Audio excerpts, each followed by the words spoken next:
Madame, monsieur, bonjour à toutes et à tous et bienvenue dans ce JTT exceptionnel spécial transfert. Blockbuster trade, giga transfert, tremblement de terre sur la NBA ce samedi 15 juin 2019. Ça y est, c'est officiel, Anthony Davis est chez les Lakers. C'est la grosse bombe qui a été envoyée par Adrian Wojnarowski, le reporter d'ESPN.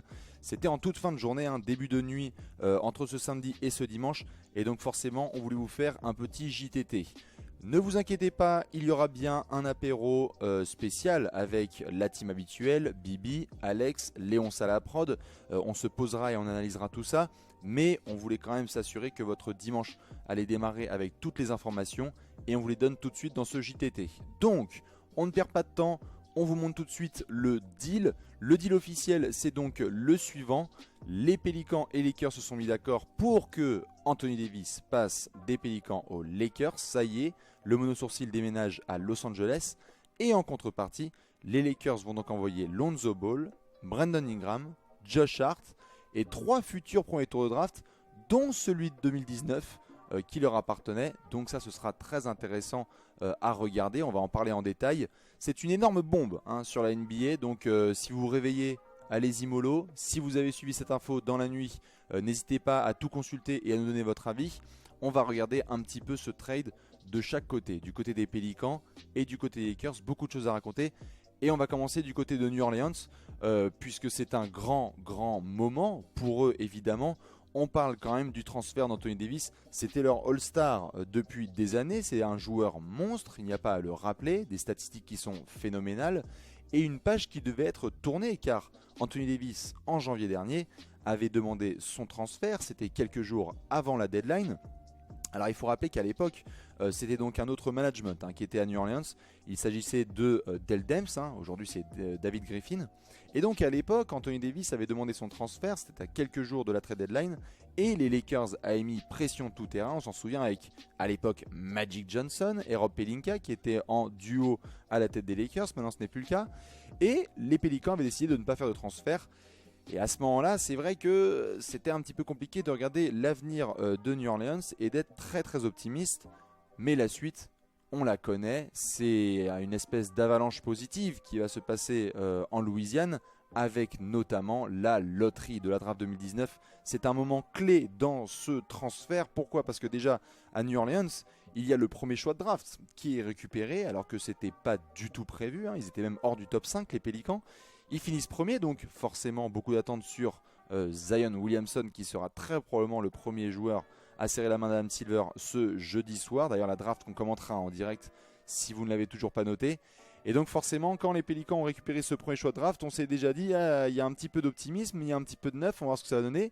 Et comme par hasard, qui se pointe en 4ème place ? Eh bien les Lakers qui étaient hors du top 10. Ça on va en reparler dans leur section. Et donc forcément, du côté de New Orleans, quand il y a eu ce premier choix de draft et que David Griffin s'est dit qu'il pouvait peut-être vendre le projet Anthony Davis, il a pris le premier petit déjeuner disponible avec son All-Star, mais ça n'a pas vraiment collé. Anthony Davis a dit non, non et encore non, that's all folks, je veux bouger de la Louisiane. Donc après vous vous démerdez, mais je ne rejouerai pas ici. Et donc forcément David Griffin a dû passer à la vitesse supérieure. On l'a vu ces derniers jours, il y avait beaucoup de rumeurs. Le boss des Pélicans qui voulait faire un transfert le plus tôt possible afin de bien préparer cette draft 2019 qui a donc lieu ce jeudi. Et la page se tourne officiellement ce soir, ce samedi soir, avec ce transfert Anthony Davis. Dans le package qui est offert par les Lakers, plein de choses à raconter évidemment. Du Lonzo Ball, du Brandon Ingram, le pick de draft, Josh Hart aussi. Alors on commence par Lonzo, c'est le joueur qui a fait le plus de buzz depuis que le transfert a été officiellement annoncé, car on le sait, le talent est là, il est indéniable, même s'il y a beaucoup de choses encore sur lesquelles travailler. Le gamin a du talent, le meneur est très fort. Il a besoin d'être dans un nouveau cadre, un nouveau système. Et peut-être qu'il s'agit là d'une nouvelle aventure et le vrai lancement de la carte de Lonzo Ball en tant que meneur à fort talent et potentiel. À New Orleans, il pourrait s'éclater dans un jeu très rapide prôné par Alvin Gentry, aux côtés de Jrue Holiday avec qui il peut former une paire défensive absolument phénoménale. Inutile de vous laisser imaginer les contre-attaques avec Lonzo Ball qui envoie des pralines pour Zion Williamson en alley-oop. Ça peut devenir un récurrent des top 10 chaque matin. Pour Lonzo Ball, ça peut être absolument énorme, donc ce sera vérifié. Il a eu beaucoup de pression, hein. Il a eu des blessures aussi, mais il a eu beaucoup de pression. Les caméras sur lui, la VAR Ball, inutile de le rappeler. Et donc peut-être que dans un cadre un peu moins médiatisé, même s'il y a Zion, ce sera pas mal pour Lonzo Ball qui pourra vraiment fermer des bouches et étonner pas mal de monde. Brandon Ingram, on le sait, a été très très fort sur quelques séquences la saison dernière, notamment offensivement où il a montré un potentiel assez fou. Malheureusement, on sait aussi qu'il a eu des petits soucis de santé. Normalement, et on a écrit là-dessus sur Trash Talk, pour ses problèmes de caillot, normalement il devrait être en forme et pouvoir jouer la saison prochaine. Il faudra juste surveiller ce que ça donne. Il a quand même montré qu'il pouvait mettre 20 points en Brandon Ingram, donc ça fait un autre joueur de talent à développer loin des caméras et de la pression médiatique de Los Angeles. Très intéressant pour les Pélicans. Il y a aussi Josh Hart qui fait partie du package évidemment. Et il y a surtout ce pick de draft qui est donc le pick de draft numéro 4 qui appartenait aux Lakers en sortie de loterie.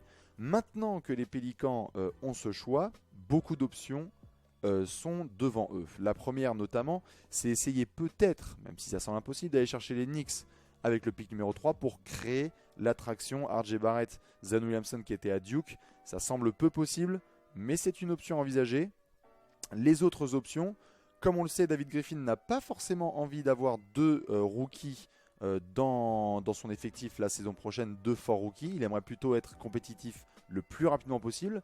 Et donc, ce pick numéro 4 est à disposition. Beaucoup d'équipes déjà téléphonent David Griffin pour essayer de voir quel est le prix à mettre pour récupérer ce pick.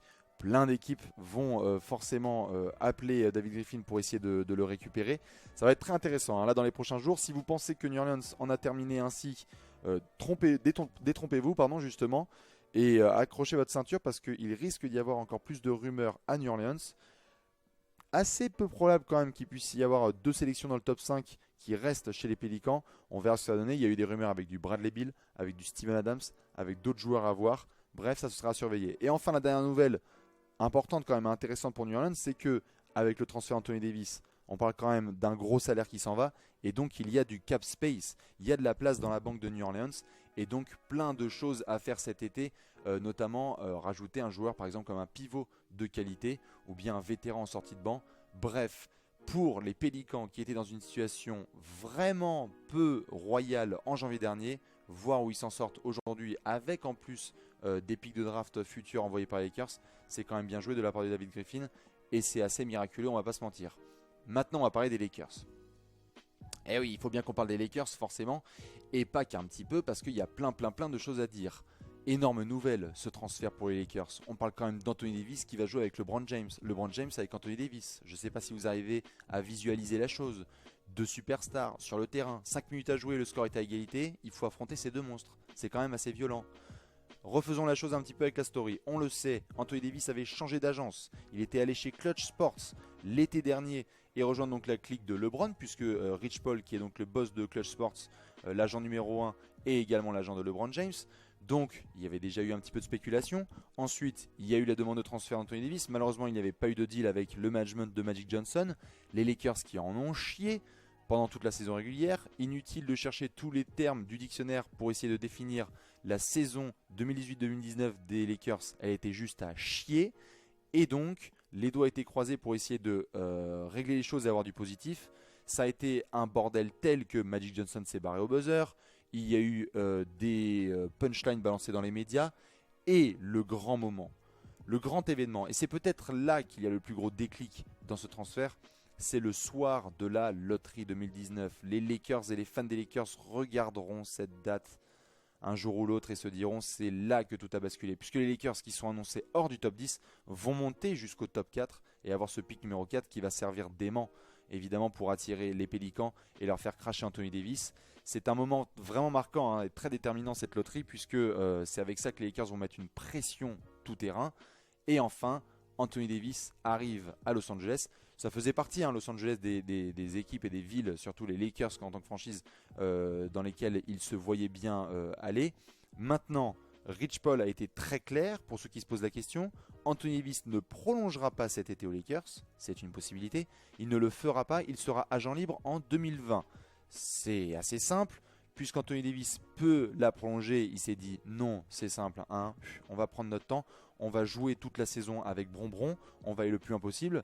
Et quand il se ramène Anthony Davis le 1er juillet 2020, il toque à la porte de Rob Pelinka, il lui dit écoute Coco, contrat max sur 5 ans, et là, plus personne n'a quoi que ce soit à dire. Certes, Anthony Davis pourra le prendre maintenant, mais il y a quand même des choses à devoir prouver sur l'année à venir. Donc Anthony Davis, ce sera le 1er juillet de l'année prochaine qu'il faudra le surveiller. Ça, là-dessus, pas de changement malgré le transfert, même si on peut déjà l'affirmer. Les Lakers sont en pole position pour le confirmer. Hein. C'est pas Rich Paul et LeBron qui vont essayer de l'envoyer ne sais-je où. La très très bonne nouvelle, évidemment, l'autre pour les Lakers, c'est que pour LeBron, c'est un cadeau énorme pour LeBron quand même. On parle d'un joueur qui est arrivé l'année dernière, on s'en souvient, LeBron qui signe chez les Lakers. Il n'était pas venu pour former les enfants, on le savait, on le pressentait. Mais là ça y est, c'est officiel, LeBron a une superstar à ses côtés. C'était le plan, le projet vraiment, c'était de s'installer à Los Angeles, essayer d'avoir une star et remporter une nouvelle bague. Ce serait sa 4e bague en carrière s'il en gagnait une chez les Lakers. Beaucoup de choses à faire quand même et à construire, vous inquiétez pas, on va pas s'emporter, mais l'objectif est d'avoir cette 4e bague, cette 3e bague dans une 3e équipe différente en étant 3 fois potentiellement MVP des finales, ce qui serait absolument fou. LeBron, ça y est, repart en mission. Après une saison absolument cauchemardesque, on va voir ce qu'il va pouvoir faire avec Anthony Davis. Beaucoup de choses à construire, forcément pour LeBron et pour les Lakers. On le sait, le King, il va avoir son téléphone aussi le 1er juillet et il va passer des coups de téléphone à beaucoup de monde, et notamment à monsieur Kemba Walker. L'info est tombée directement après l'officialisation du transfert. Kemba Walker va être la cible numéro 1 des Lakers dès le 1er juillet. On le sait, Kemba il peut prolonger chez les Hornets, mais il est prêt aussi à faire des concessions et à avoir un projet sportif intéressant. Quand vous êtes les Lakers aujourd'hui et que vous pouvez vous présenter avec LeBron James, Anthony Davis et des sous, forcément c'est attirant. Quand on voit notamment ce qui se passe avec les Warriors et la dernière finale, avec l'espèce de changement aussi peut-être d'échiquier au niveau de la hiérarchie NBA, voire qui sera tout en haut de la pyramide, les Lakers là se positionnent tout de suite dans les premiers rangs en disant on a LeBron, on a AD, venez nous rejoindre. On l'a vu aussi du coup dans ce package, Kyle Kuzma a été conservé, hein, il n'est pas envoyé à New Orleans. C'était une des notions importantes du côté de Los Angeles, c'était de garder Kyle Kuzma qui est une petite pépite développée dans la Cité des Anges. C'est lui qui représentait notamment les Lakers lors de la dernière loterie. Il est très attaché à la franchise est très attachée à lui. Donc Anthony Davis, LeBron James, Kyle Kuzma, qui peuvent-ils aller voir? Est-ce que ce sera du Kemba Walker? Est-ce que ce sera du Jimmy Butler? Est-ce que ce sera du Klay Thompson? Certains autres agents libres seront évidemment très intéressés à l'idée de rejoindre ces gars-là. On parle quand même du marché de Los Angeles, donc exposition médiatique phénoménale, encore plus de matchs à antenne nationale, de la pub dans tous les sens. LeBron, AD, énorme cadeau pour Frank Vogel, dont on ne parle pas là évidemment, mais on parle d'un coach quand même qui vient de rejoindre la franchise. Et boum, sous son sapin le 25 décembre, même si on est plutôt le 15 juin, Anthony Davis et LeBron James. Plutôt pas mal comme départ pour l'ancien coach d'Orlando et d'Indiana. Le dernier garçon dont on va parler évidemment, le dernier acteur principal quand même de cette saga, c'est Rob Pelinka, qui a quand même fait le boulot avec Rich Paul pour essayer d'avoir Anthony Davis et qui a passé les coups de téléphone qu'il fallait à New Orleans afin de récupérer la superstar. C'est bien joué de sa part, notamment on le sait après les gros dossiers qui sont tombés récemment sur les quiz des Lakers, avec son entente, sa mésentente on va plutôt dire, avec Magic Johnson, les coups bas qui ont été portés dans les médias, l'image qu'avaient les Lakers. C'est un vrai gros virage qui est réalisé là par Rob Pelinka en récupérant Anthony Davis. C'est très très fort. Le prix est certes très fort pour beaucoup de monde, et d'ailleurs on veut bien votre avis là-dessus, mais il n'empêche que les Lakers ont de la place dans leur banque, ont de superstars, ont de la hype. À nouveau, il y aura du chemin, il y aura des gamelles, il va y avoir un effectif à construire avec pas forcément énormément de sous une fois qu'il y a une autre superstar qui est récupérée, mais c'est là tout le challenge de Los Angeles, c'est essayer justement d'aller offrir à LeBron cette nouvelle bagouze. Voilà dans tous les cas pour ce transfert d'un côté comme de l'autre. En conclusion, on va vous donner juste les points suivants. C'est plutôt un bon deal dans les deux camps. On le sait, du côté des Lakers, il fallait une star pour venir épauler LeBron et jouer quand même les premiers rideaux là sur les playoffs 2020. On verra ce que ça va donner avec cet été et tout le recrutement qu'il faudra faire. Mais c'est aussi un très bon deal pour les Pélicans qui s'assurent une page tournée de manière assez miraculeuse et en plus de ça, quand même de l'avenir assez serein avec des jeunes et des pics de draft encore et encore. C'est assez bien joué de la part de David Griffin. Cela veut aussi dire, par domino, que les Celtics vont très probablement pas conserver Kyrie Irving. Vous étiez nombreux à l'avoir vu que ça pointait plutôt vers Brooklyn. Anthony Davis, c'était un des derniers bonbons, un des derniers hameçons capables, selon Boston, de retenir Kyrie. Malheureusement, maintenant qu'il est chez les Lakers, il n'y aura probablement pas de prolongation de Kyrie Irving à Boston. Et ça veut dire aussi pas de deal non plus pour les Knicks, qui, on le sait, voulaient peut-être Anthony Davis. C'est malheureusement pas possible, il sera chez les Lakers. Voilà, dans tous les cas, pour ces grosses infos, ces infos principales qu'on voulait vous donner pour que vous puissiez bien démarrer votre dimanche avec tout ce qu'il faut, le petit-déj, le café et les grandes infos. Nous, on se retrouve très bientôt pour plusieurs raisons. Déjà ce lundi, car le lundi, c'est le meilleur jour de la semaine. Ensuite, on fera évidemment un tournage avec Léonce et Alex pour pouvoir débriefer de cet énorme transfert et toutes les répercussions qu'il y a. On le rappelle évidemment, ce jeudi 20 juin, draft 2019, commenté en direct. Beaucoup encore de transferts à venir et de grandes informations. On vous fait plein de bisous. Excellent dimanche à toutes et à tous. Et à bientôt sur Trash Talk. La bise. Ciao.